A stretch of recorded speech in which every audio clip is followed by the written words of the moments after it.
Inilah kesaksianku. 30 hari yang lalu, aku berupaya menapaki sejarah. Berbagai sumber coba aku temukan. Hingga satu waktu, aku menemukan sebuah titik refleksi. Saat aku bertemu seorang penjual buku. Usianya 62 tahun. Aku temui dia. Aku tanyakan, apakah ada buku-buku yang menulis sejarah tentang reformasi? 2 bulan yang akan datang, reformasi itu akan menginjak usia 25. Seperempat abad reformasi akan dirayakan sebagai peringatan berhasilnya meruntuhkan rezim Orde Baru. Seorang tua itu tersenyum, tapi matanya sayu, sinis, lalu tertawa.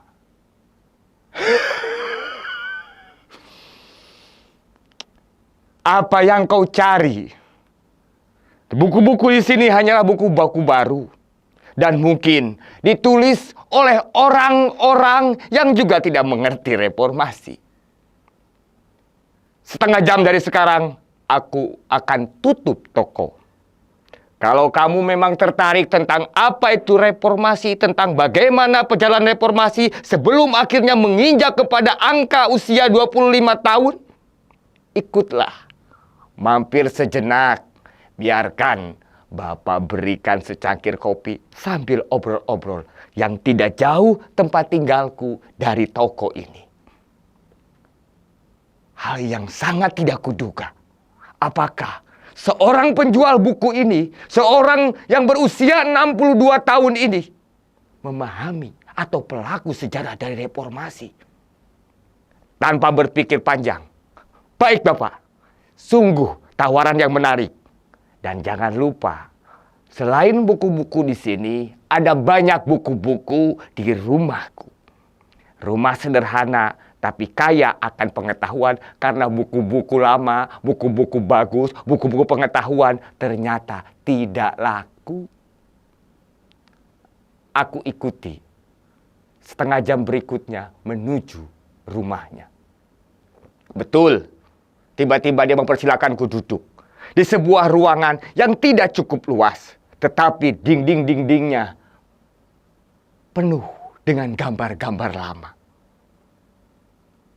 Berbagai rak isinya buku-buku tentang sejarah dunia, tentang sejarah Indonesia, sejarah masa lalu, sejarah merdeka, tentang Gestapo, tentang banyak hal lagi yang memungkinkan aku jatuh cinta kepada pelaku sejarah.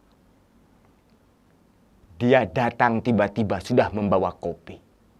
Lalu duduk sambil nyalakan rokok.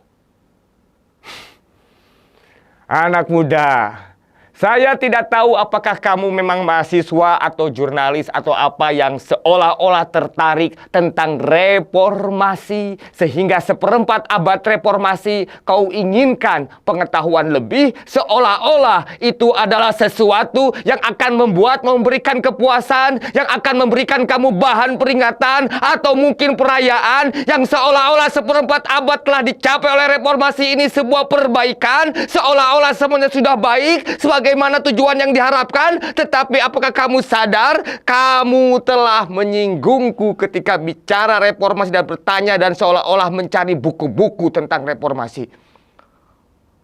Saya kaget. Kopi disajikan, sebatang rokok dinyalakan.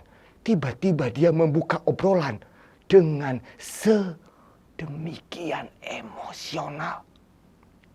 Bapak, saya mohon maaf. Apa yang terjadi dengan Bapak sendiri? Kenapa Bapak begitu?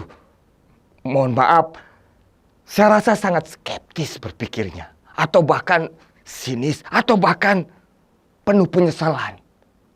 Dan juga mungkin terasa seolah dendam ketika saya katakan reformasi. Nah, kau tahu, saat itu anakku ada di sebuah tempat dengan penuh luka. Ketika bangun dari rumah sakit sumber waras, dia katakan, "Ayah, jangan pedulikan aku. Sahabatku di mana?" Dia menanyakan sahabatnya. Dan kau tahu, 4 orang salah satu sahabat anakku berpulang. Elang, Heriartanto, Hendriawansi, Hafidin.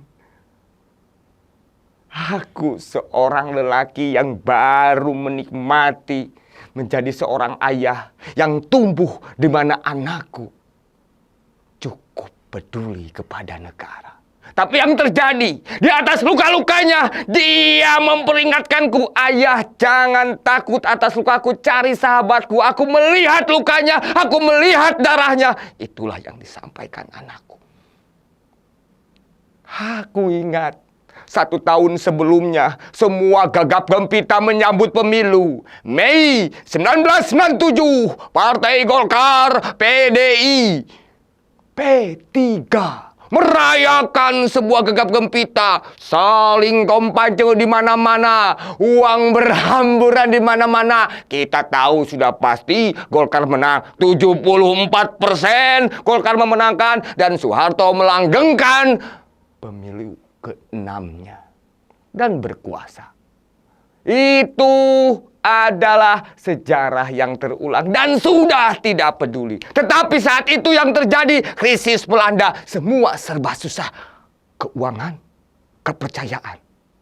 1 tahun berlangsung, anak-anak muda, mahasiswa, dan kaum intelektual, termasuk anakku, merumuskan berbagai gerakan. Hingga 1 tahun berikutnya,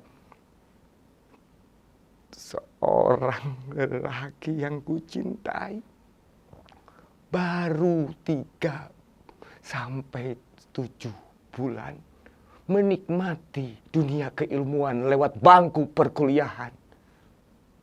Dia harus rasakan senapan sahabatnya berpulang. 12 Mei 1998 adalah kelam bagi kami. Esoknya, aku melihat ke jalan-jalan orang-orang murka dan dendam, bahkan melakukan yang mungkin juga di atas kejahatan. Menjarah tokoh-tokoh, tidak peduli tokoh siapa. Menghancurkan berbagai kendaraan, tidak peduli kendaraan milik siapa. Dan tidak peduli lagi dosa, tidak peduli lagi etika, tapi semua atas dasar dendam membara karena kematian anak-anak muda, intelektual muda. Revolusi, itulah yang digalakan. Atas nama revolusi, itulah yang diinginkan. Revolusi, dan tuntutan-tuntutan dilayangkan 13, 14 hingga berhari-hari, hingga akhirnya satu tuntutan telah berhasil. 21 Mei 1998 sang otoriter menyatakan mengundurkan diri. 6 tuntutan yang kalian sebut itu adalah tuntutan reformasi, adalah tuntutan-tuntutan yang kalau kau pikirkan seperempat abad reformasi sudahkah terrealisasikan? Adili Soeharto dan kroninya. Kroni yang mana? Siapa kroninya? Yang nyata orang-orang yang dulu juga di sekitar Soeharto sekarang menikmati kekuasaan. Adilan macam apa? Berantas korupsi, nepotisme, hancurkan KKN.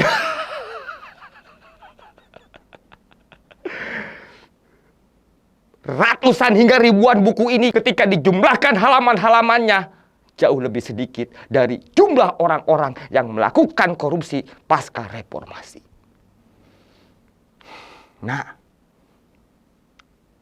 ada banyak yang dituntut, bahkan berjumlah 6. Luaskan otonomi daerah seluas-luasnya, tetapi tanpa konsep. Amandemen Undang-Undang 45. Tapi tidak diamandemen demi perbaikan, tapi namun demi kepentingan. Dan yang terjadi, apakah seperempat abad reformasi, seolah-olah negara dilahirkan kembali sebagai bayi yang muncul dari rahim tirani, berhasil untuk membuat cita-cita baru negara ini. Tidak, karena ku anggap akulah korbannya. Justru ku salahkan para bidan yang melahirkan bayi bernama Negara Republik Indonesia Reformasi adalah para bidan yang sudah dari awal menyiapkan kepentingan, gunting, medis, dan obat-obatannya sudah disiapkan untuk kepentingan kehidupannya masing-masing. Aku mencintai negeri ini, nak. Tetapi kalau kau bicara reformasi, yang dulu justru kita menuntut reformasi, jadi dangkal kecintaanku. Kalau kau memang ingin memberikan sebuah peringatan tentang reformasi atas dasar kecintaan pada negeri, maka di dalam benakmu temukan fakta-fakta dan bukan sibuk mencari dosa-dosa. Aku akui ada banyak perubahan, tapi yang menjadi pertanyaan, apakah perubahan itu menuju perbaikan atau kehancuran? Aku harapkan, sebagaimana aku juga akui, bahwa negara ini tumbuh pasca reformasi. Tapi pada akhirnya pertumbuhan itu menuju perkembangan atau pembusukan. Yang aku tahu, daun-daun gugur setelahnya tidak pernah dihormati. Munir, Wawan,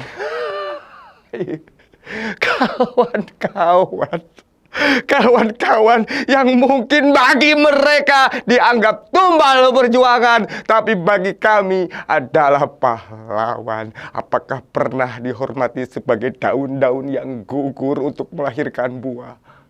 Tidak, nak. Minumlah kopimu, dan kau tak perlu lagi cari buku. Tapi kau sebarkan faktanya, kenyataannya, bahwa reformasi adalah bukan milik masyarakat Republik Negeri ini. Tetapi reformasi hanyalah pergantian topeng, hanyalah pergantian rumah dari para bidan-bidan yang melahirkan bayi reformasi tersebut. Tapi aku percaya suatu kapan nanti, dan mungkin aku tak lagi berada di bumi.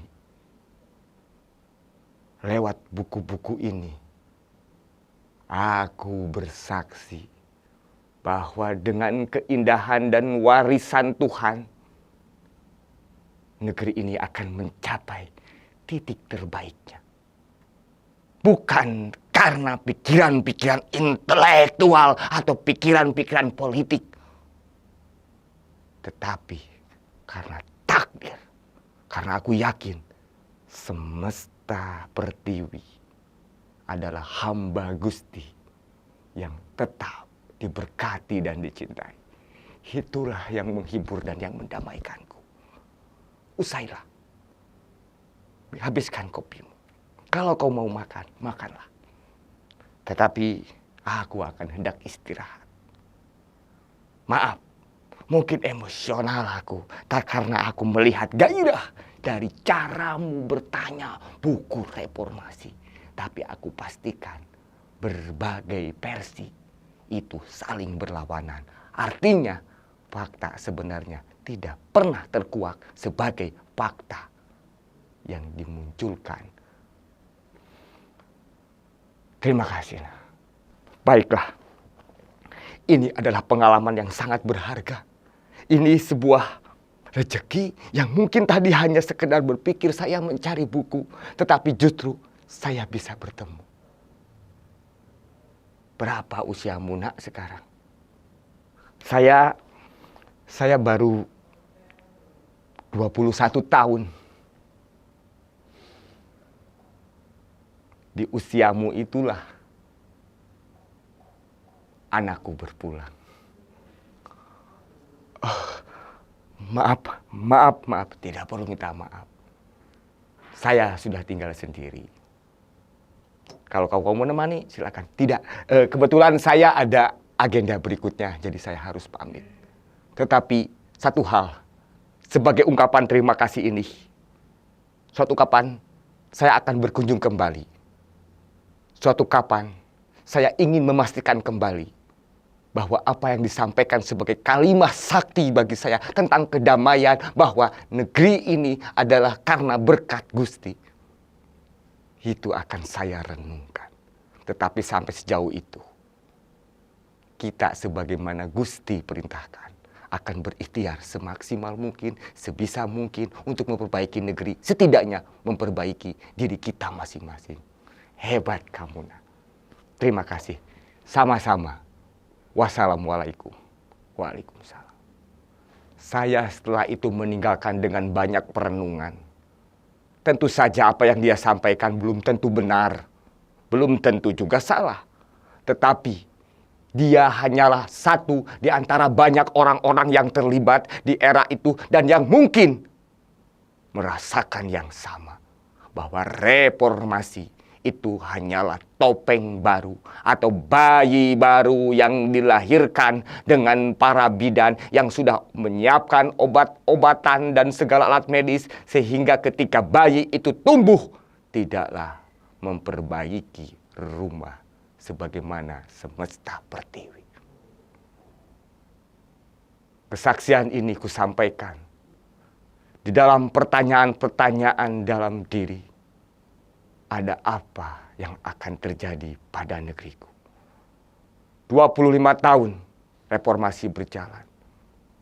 Apakah negeri ini benar-benar menemukan formasi terbaik di dalam tata kelola negeri?